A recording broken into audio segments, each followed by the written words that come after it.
Ezekiel chapter 45.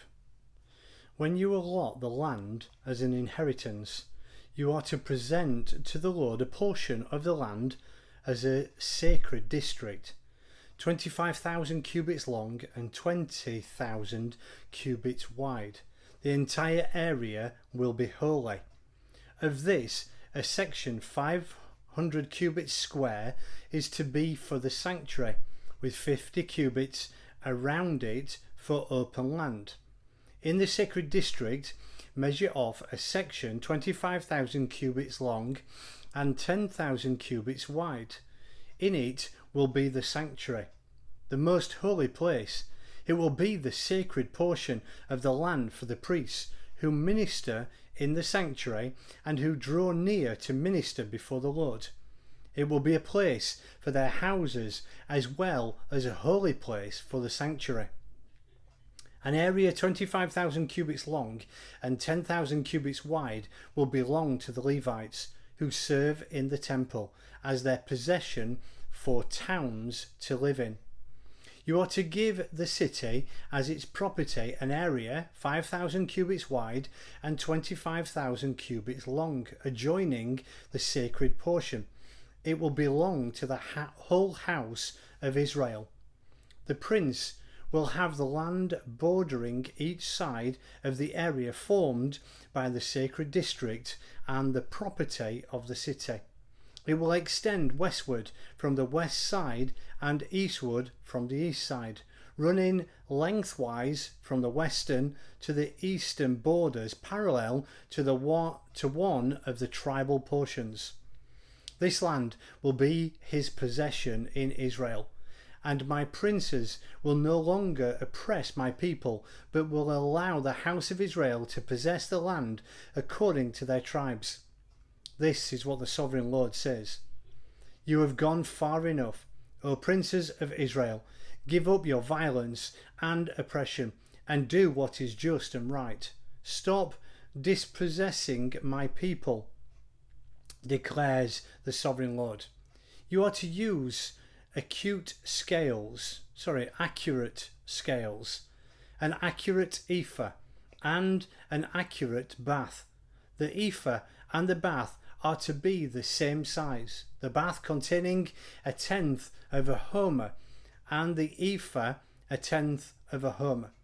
The homer is to be the standard measure for both. The shekel is to consist of 20 gerahs. 20 shekels plus 25 shekels plus 15 shekels equals 1 mina.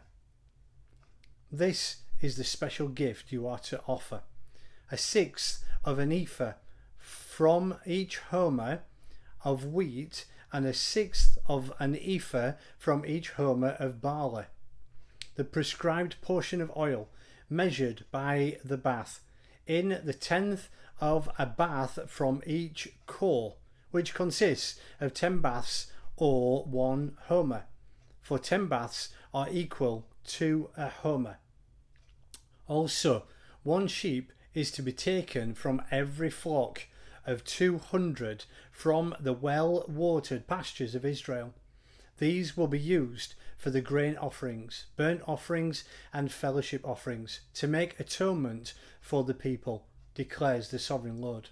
All the people of the land will participate in this special gift for the use of the prince of Israel. It will be the duty of the prince to provide the burnt offerings, grain offerings, and drink offerings at the festivals, the new moon, and the Sabbath. At all the appointed feasts of the house of Israel, he will provide the sin offerings, grain offerings, burnt offerings, and fellowship offerings to make atonement for the house of Israel. This is what the sovereign Lord says. In the first month, on the first day, you are to take a young bull without defect and purify the sanctuary. The priest is to take some of the blood of the sin offering and to put it on the doorposts of the temple, on the 4 corners of the upper ledge of the altar, and on the gateposts of the inner court. You are to do the same on the 7th day of the month for anyone who sins unintentionally or through ignorance, so you are to make atonement for the temple. In the first month, on the 14th day, you are to observe the Passover. I'll read that again. In the first month, on the 14th day, you are to observe the Passover, a feast lasting 7 days, during which you shall eat bread made without yeast. On that day, the prince is to provide a bull as a sin offering for himself and for all the people of the land. Every day during the 7 days of the feast, he is to provide 7 bulls and 7 rams without defect as a burnt offering to the Lord, and a male goat for a sin offering. He is to provide as a grain offering an ephah for each bull and an ephah for each ram, along with a hin of oil for each ephah. During the 7 days of the feast, which begins in the 7th month, on the 15th day, he is to make the same provision for sin offerings, burnt offerings, grain offerings, and oil.